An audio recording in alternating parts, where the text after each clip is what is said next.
Olá, boa noite, boa tarde, bom dia. Que Deus possa te abençoar em nome do Senhor Jesus Cristo. Que bom poder estarmos mais uma vez aqui para juntos podermos aprender um pouco mais da palavra do Senhor. Hoje nós vamos falar sobre um assunto também muito importante na vida cristã, faz parte da vida cristã, que é sobre vitória nas tentações. E o texto que eu quero ler com os irmãos está na carta do apóstolo Tiago, carta de Tiago, capítulo 1 e o versículo 13. Carta de Tiago, depois de Hebreus, capítulo 1 e versículo 13. Eu vou ler o Novo Testamento Interlinear, de Valdir Carvalho Luz, editora Agnus. É um Novo Testamento grego muito bom de se ler, muito gostoso, uma linguagem muito simples, muito simples mesmo de se ler, o grego do Novo Testamento. Para você que é estudante, te indico. Diz assim, Tiago 1:13: Ninguém, estando sendo tentado, diga que de Deus sou tentado, ou, pois, Deus não passível de tentação é de coisas más. Tenta, porém, ele ninguém. Ou seja, ninguém estando sendo tentado pode virar para Deus e dizer que por ele está sendo tentado. Porque Deus a ninguém, ele tenta, ele prova. É diferente. Tentação e provação são bem diferentes. Verdade? Ele prova, ele testa, Então, ou seja, é um assunto muito interessante para nós e vamos tentar trabalhar ele, nesse momento em nome de Jesus. Desde já quero agradecer a você que é inscrito no nosso canal, que Deus possa te abençoar tremendamente. Você que é novo por aqui, desde já quero te pedir aí, em nome de Jesus, que você possa nos abençoar. Clique aí, ative o sininho, ative aí o botãozinho do like, deixe o seu comentário, se inscreva no nosso canal, divulgue, comente, divulgue para outras pessoas, compartilhe para outras pessoas e que Deus possa te abençoar tremendamente em nome de Jesus. Você que não viu ainda essa série que nós estamos trazendo sobre a vida cristã, nós falamos sobre a disciplina da igreja, nós falamos sobre a salvação, de maneira simples, é claro, E agora eu quero falar sobre vitória nas tentações, na verdade. Mas, primeiramente, o que é tentação? O que é tentação? A tentação, ela constitui uma arma poderosa do nosso adversário. Você pode ver que a tentação ela é um meio pelo qual Satanás ele procura instigar o homem ao pecado, levá-lo a pecar, seduzindo e induzindo a fazer aquilo que é mal, aquilo que é contrário à vontade de Deus. A tentação aparece como uma isca, e vem acompanhada de laços, na verdade, pelos quais o inimigo ele desperta a carne do homem. Quando a Bíblia fala sobre carne, ela fala sobre aqueles desejos que muitas vezes são contrários à natureza divina. São os desejos da nossa carne, são os desejos da nossa vontade.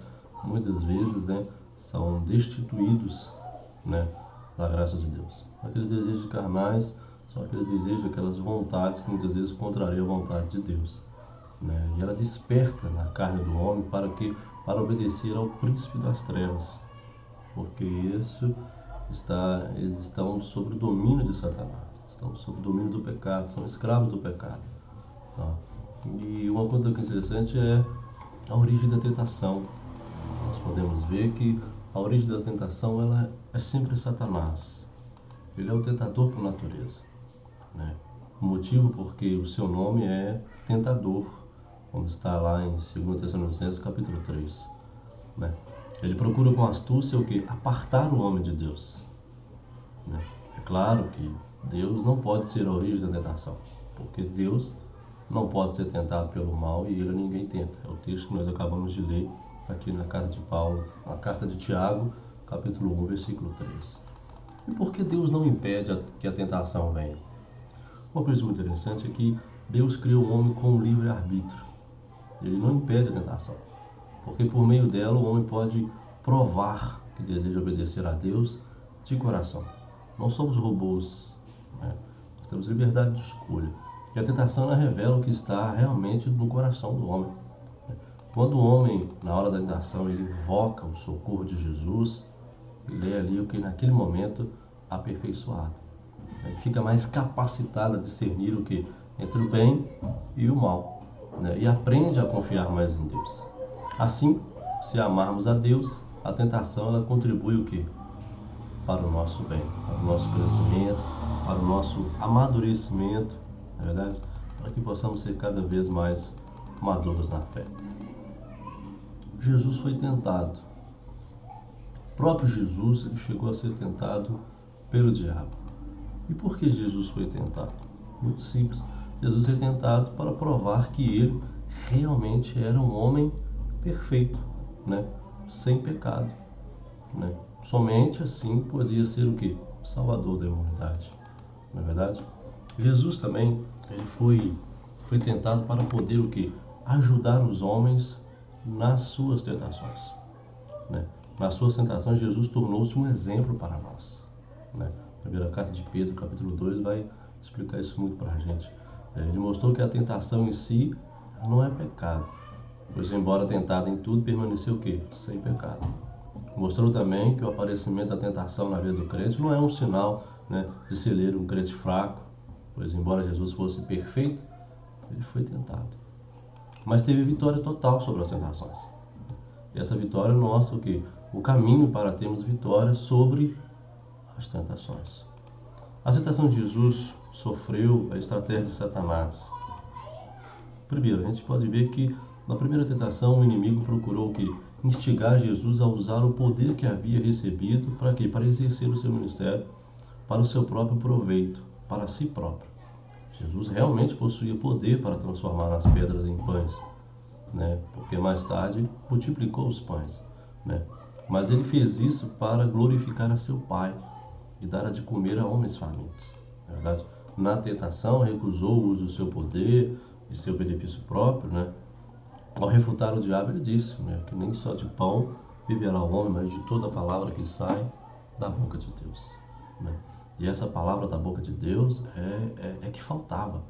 E Jesus não queria fazer um milagre conforme a palavra do inimigo, mas somente conforme a vontade do seu Pai, né? E ele não aceitou receber sugestão de Satanás. Por isso ele venceu essa estratégia. A segunda tentação, Satanás propôs que Jesus se lançasse da onde? Do pináculo, para onde ele havia sido o quê? Levado. Satanás tentou Jesus assumir os riscos e mostrar-se corajoso, saltando da grande altura. E Jesus rejeitou a proposta, porque não queria obedecer, mais uma vez, a Satanás, né? E a fim de tirar qualquer dúvida em torno de sua proposta, Satanás citou uma palavra das Escrituras que falava da proteção divina. Ele citou, né, um salmo muito conhecido que é o Salmo 91. Porém, nesta ocasião, Satanás omitiu o que faltava da promessa de Deus de guardar o Filho em todos os teus caminhos. Essa é a promessa, essa é a condição.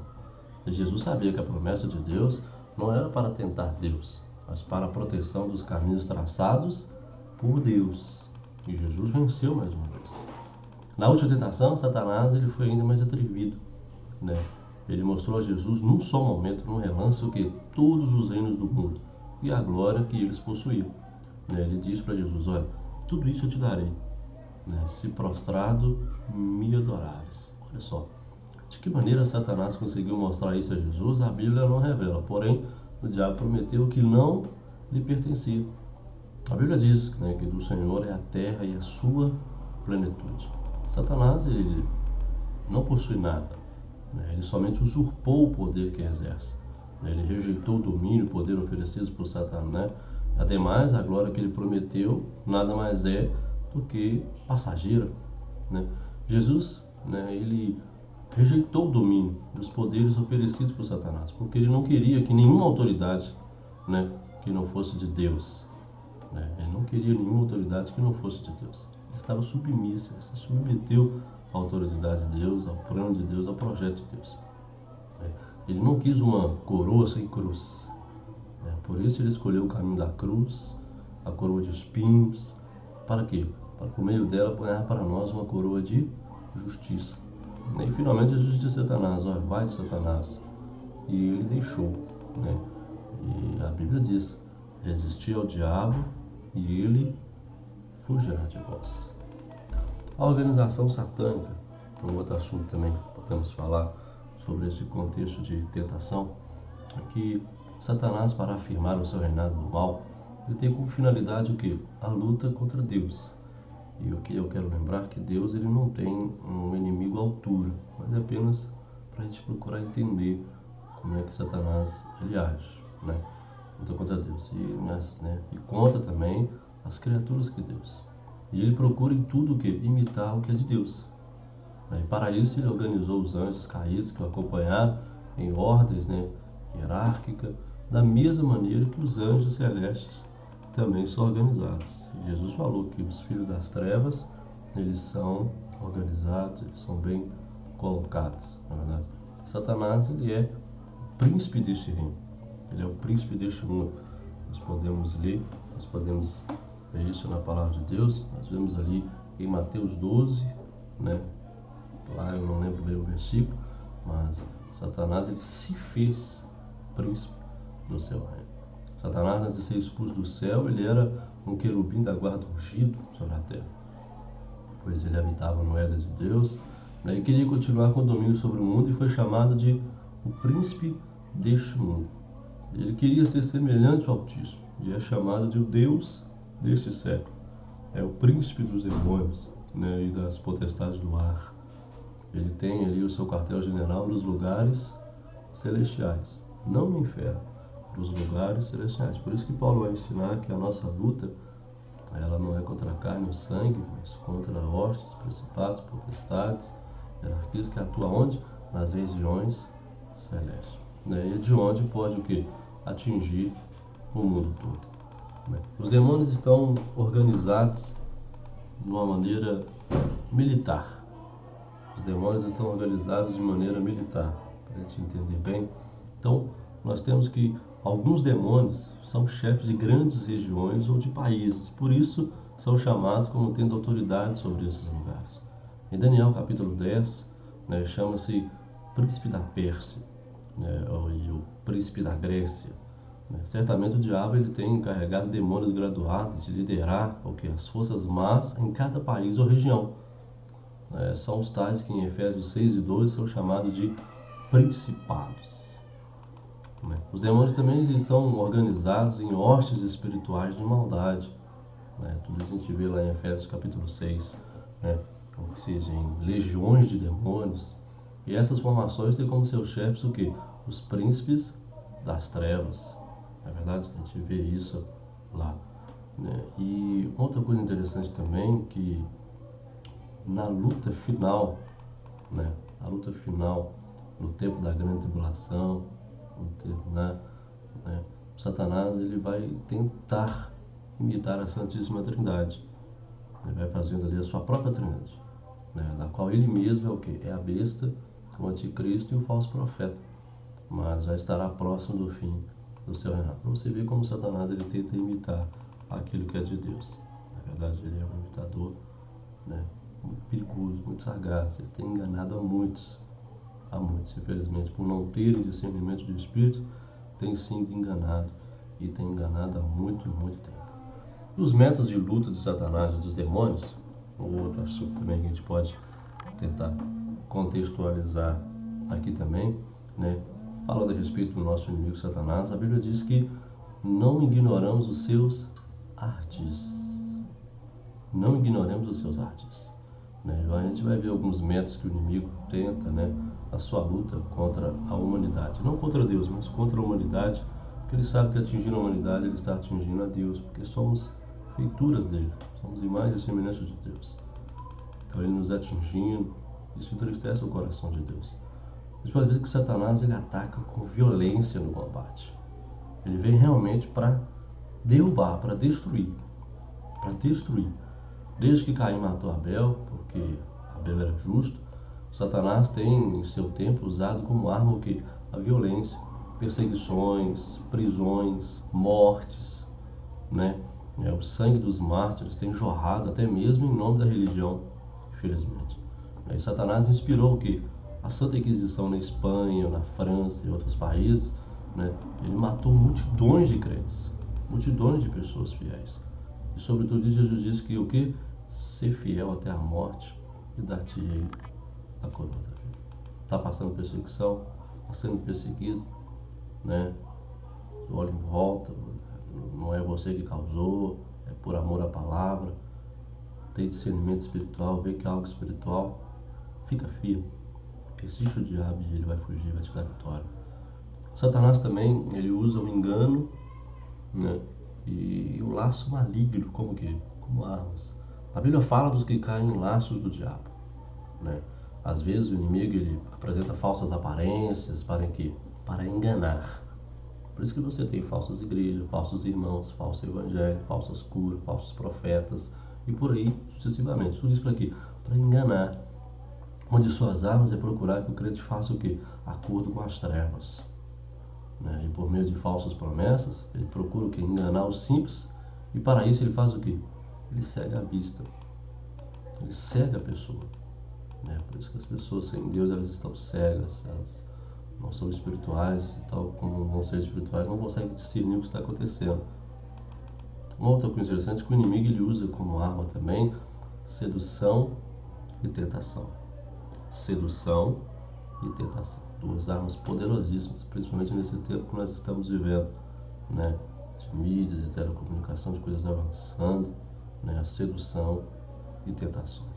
Satanás procurou despertar Adão e Eva para a mesma tentação que havia derrubado o quê? Que o havia derrubado do céu.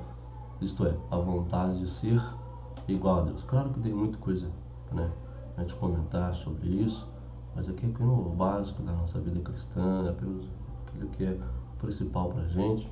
Um dia a gente vai tentar trazer para os irmãos o que realmente aconteceu, essa jornada, né, dessa queda de Satanás, de Lúcifer, das regiões celestes, a se tornar o que ele é hoje, Satanás, né? Ele procurou o que? Derrubar o próprio Jesus pela tentação. Porém, Jesus venceu ele, como nós acabamos de falar. Assim, todos o que? Todos são tentados. Todos nós passamos. Todos nós somos tentados. Ananias e Safira foram tentados. E o que aconteceu? Eles caíram, na verdade. Por exemplo, imitação. É uma arma perigosa que o inimigo usa. Imitação, né? Lembra aí, né, daqueles shoppings populares que a gente tem, que muitas coisas ali são imitações, né? Não são originais, são imitações. Porque você comprar o original, muitas vezes o valor é alto, né? Mas ali você tem algumas imitações de roupas, calçado, sapato, qualquer coisa de marca, né? Ele usa também essa arma, imitações. Sempre que Deus opera, né? Sempre que Deus opera, o inimigo ele se faz presente, né? Por meio de imitações ele quer o que? Desfazê-lo, a força sobrenatural de Deus, né? E pôr em dúvida a operação de Deus. Esse é o objetivo. Assim ele fez diante de Faraó. Lembra lá quando Moisés estava operando os milagres em nome de Deus? Eles tentaram fazer algumas coisas lá parecidas, Janes e Jambres, né? Mas quando o poder de Deus se tornou o que? Pleno, essas tentativas foram completamente desfeitas, não puderam mais imitar. E do mesmo modo como Satanás enganou Eva através da serpente, né, estimulando o conhecimento da palavra de Deus, ela diz para ela muitas vezes, é assim que Deus disse? E certamente não morrerás? Ela colocou em xeque, né? Assim ele continua agindo ainda hoje. Satanás ele põe cartola de teólogo, né? Ensina a Bíblia, não é a palavra de Deus, né? Ele ensina que a Bíblia não é a palavra de Deus, ela apenas contém, ou ela se torna, não é a palavra de Deus, e que Jesus não é o Filho de Deus. Ele tenta imitar isso, né? Ele vem como um vendedor ambulante, né? Da porta de casa em casa, dizendo que que não existe nem ressurreição, não existe castigo eterno, né? São os modernistas, os russelitas, os mormons, os espíritas, e muitos outros que Satanás usa aqui para imitar a mensagem da Bíblia, verdade? Com o fito de que enganar as almas que não sabem distinguir o falso do verdadeiro. Milhões de pessoas nesse momento, nesse exato momento que nós estamos aqui, estão sendo enganadas por meio de doutrinas pagãs, doutrinas de demônios, né? Infelizmente. O inimigo, ele procura também o quê? Né? Introduzir limitações até no uso dos dons espirituais, né? Se alguém não dá glória a Deus quando é usado, aí isso abre brecha para quê? Para o inimigo. Ele logo ele procura o quê? Seduzir um profeta. O quê? Para o uso indevido da profecia. Olha que perigo. Temos que nos atentar para isso, não é verdade? E é uma coisa interessante também que o dom de línguas com interpretação, ele tenta imitar, né? E dessa maneira surge o quê? Os falsos profetas, né? O falso profeta, ele consegue passar a mentira como verdade. Então, e como que nós conhecemos que algo é falso e algo é verdadeiro? Uma vez perguntaram para um perito da FBI como ele sabia que a nota era falsa ou verdadeira.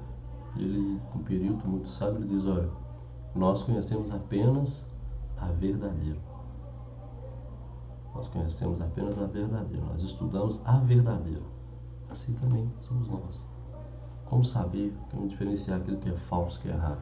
Conhecendo plenamente, muito bem, aquilo que é verdadeiro. Porque quando aquilo que é falso se apresentar, você logo consegue identificar: opa, isso aqui não bate. Na verdade, não bate. O inimigo também, ele introduz também falsos milagres, né? Como espírito de adivinhação, falsidade, né? De impureza, né? De mentira. Tudo isso para quê? Para enganar o povo, né? E pôr em descrédito que é a manifestação do Espírito Santo. Isso é algo muito sério e algo para nós nos atentarmos bem. Outro ponto interessante também que nós podemos tratar aqui, dentro disso que nós estamos falando, é sobre a vitória de Jesus sobre Satanás. Deus prometeu no dia da queda, no Éden, lá em Gênesis 3, e a promessa se cumpriu, né? Na consumação dos tempos, quando Deus enviou o seu filho nascido que de mulher, né? Então, nessa consumação, na plenitude dos tempos, Deus enviou o seu filho nascido de mulher, cumprindo o que está lá em Gênesis 3,15. Isso Paulo vai falar lá em Gálatas capítulo 4. Para quê? Para desfazer as obras do diabo. É isso que 1 João 3 ensina para a gente, né? Jesus venceu o diabo definitivamente quando o quê? Quando na cruz ele clamou o quê? Clamou tetelestai. Tetelestai. Está consumado, está feito, está quitado. Nesse momento Jesus despojou os principados e potestades e neles, né, triunfou em si mesmo. Isso que está lá em Colossenses capítulo 2, né? E algo interessante que vencendo tirou o quê? Toda a armadura. Por isso que quando você entrar na casa do valente, vai como o mais valente ainda. E ali, né, está aquilo que é do valente. E com a autoridade da cruz, né, Jesus proclamou liberdade o quê? Para todos os cativos. Pois pela sua morte, né, ele fez o quê? Ele repartirá o seu despojo. Então todo aquele que crê em Jesus e no poder do seu sangue, ele é o quê? Justificado. É libertado do poder de Satanás, né, do poder do mundo, né? Uma coisa é que Satanás foi vencido por Jesus e ele, né, é dominado debaixo dos pés de Cristo. Debaixo dos pés de Cristo. Não debaixo dos pés da igreja, mas debaixo dos pés de Cristo, né? E a vitória do Filho de Deus é o quê? É a nossa própria vitória, compartilhada com a gente, compartilhada com a igreja. Um outro ponto interessante também é que cada crente ele pode o quê? Experimentar na prática essa vitória. É possível experimentar na prática essa vitória. Jesus o quê? Ele está no crente. Colossenses 1 diz isso para a gente, né? E ele é maior do que o inimigo. Lembre-se que Deus não tem inimigo à altura, inimigo compatível. Ele é Deus. Então muita gente aí coloca uma luta como se fosse uma luta entre Deus e Satanás. E Deus não tem inimigos. Ele é Deus. O resto tudo é criatura. Ele é Deus, né? E ele nos prometeu o quê? O Espírito Santo. O Espírito Santo o quê? Dá poder. O Isso é a importância de sermos batizados com o Espírito Santo, né? E fortalecidos no Senhor, recebemos o quê? Uma armadura completa, como está lá em Efésios, não me falha a memória aqui agora, Efésios capítulo 6, revestido de toda a armadura de Deus, né? Pela qual podemos o quê? Resistir ao diabo. Resistir ao diabo e ele o quê?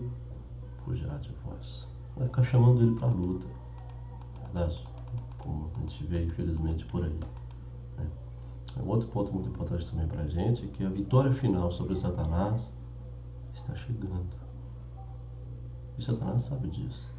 Toda as turmas do inferno sabe disso, que o seu tempo está próximo, está chegando.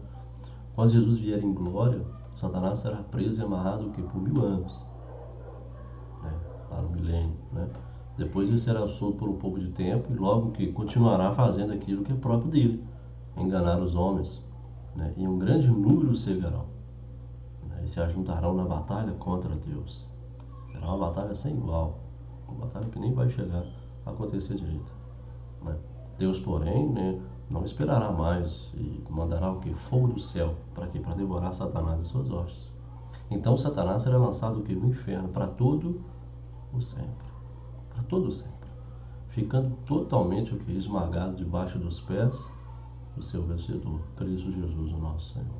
E todos os demônios serão julgados e lançados no lago de fogo, né, que foi feito o que? Para o diabo e seus anjos.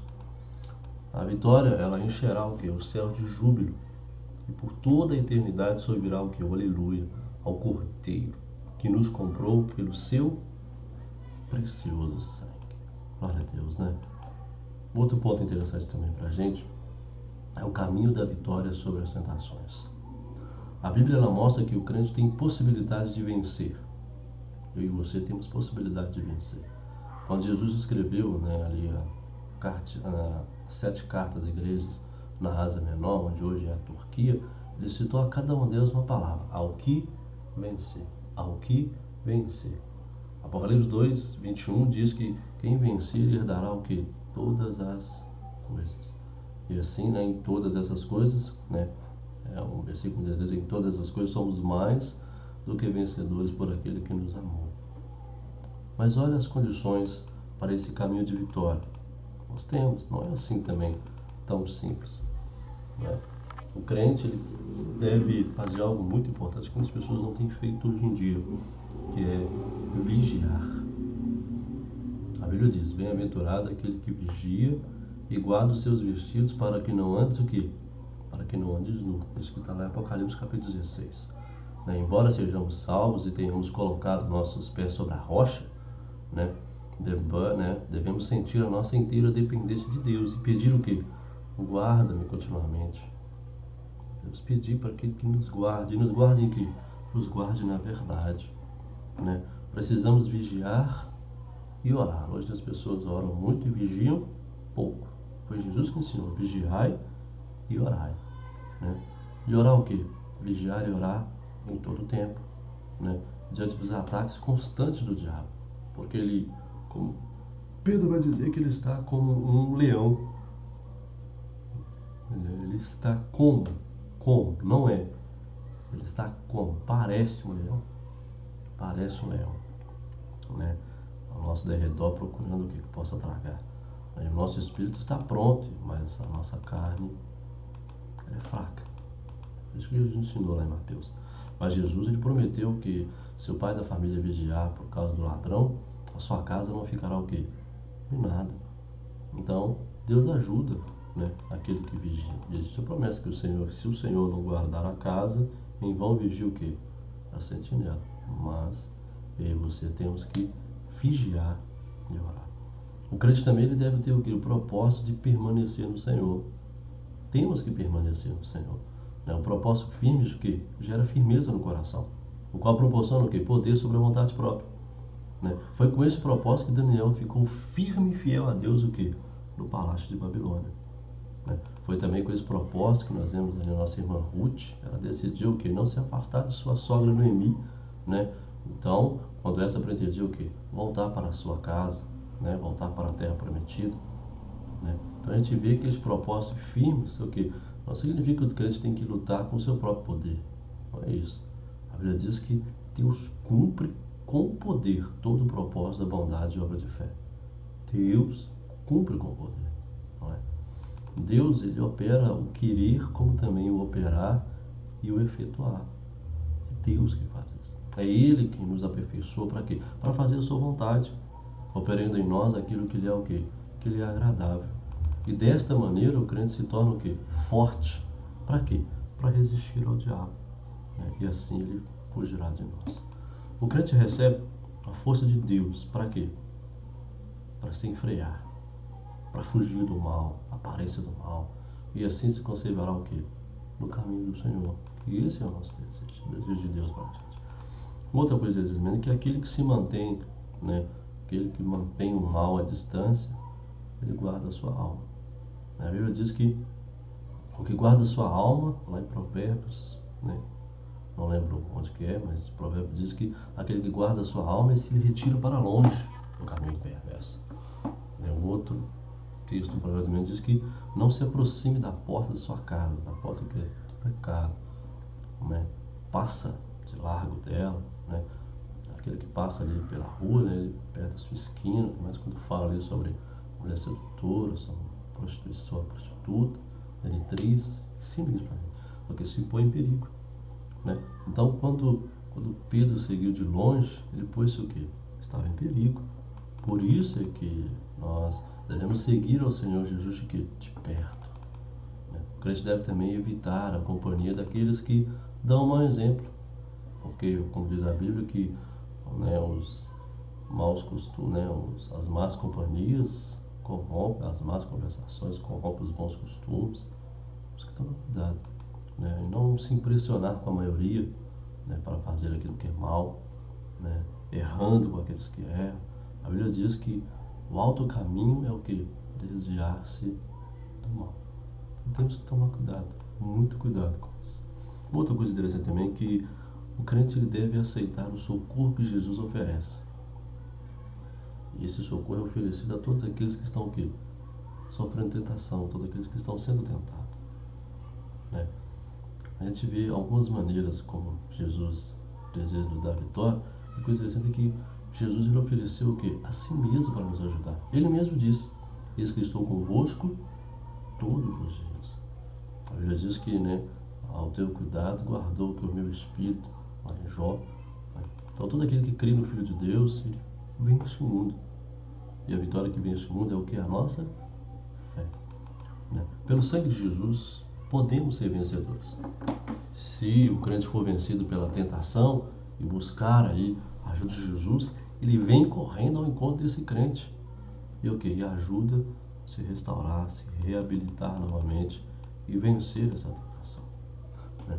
Jesus também, ele quer ajudar-nos ao que?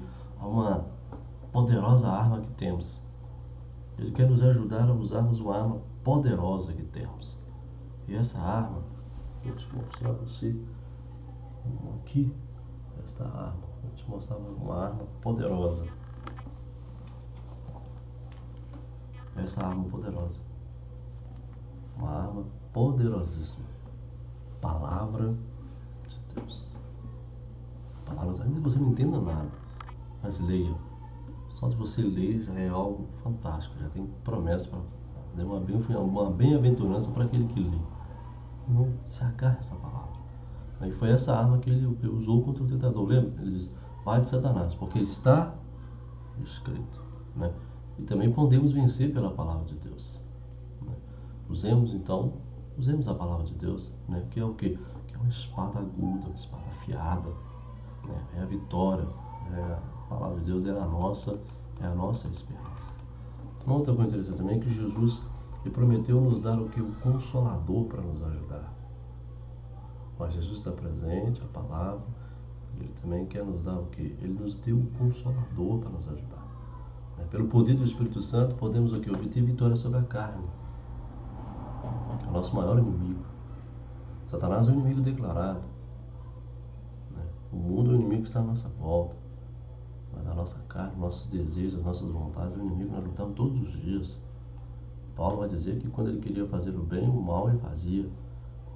O mal estava com ele ali, havia uma luta constante interna. Por isso nós precisamos da ajuda do quê? Do Espírito Santo. É pelo poder do Espírito Santo que nós podemos obter vitória sobre a carne, né? E nos fortificar o quê? Contra as hostes da maldade, né? Aquele que está cheio do Espírito Santo pode vencer o quê? Os dias maus. Isso que Paulo vai dizer para nós estarmos cheios do Espírito Santo, para que possamos aqui vencer o dia mau.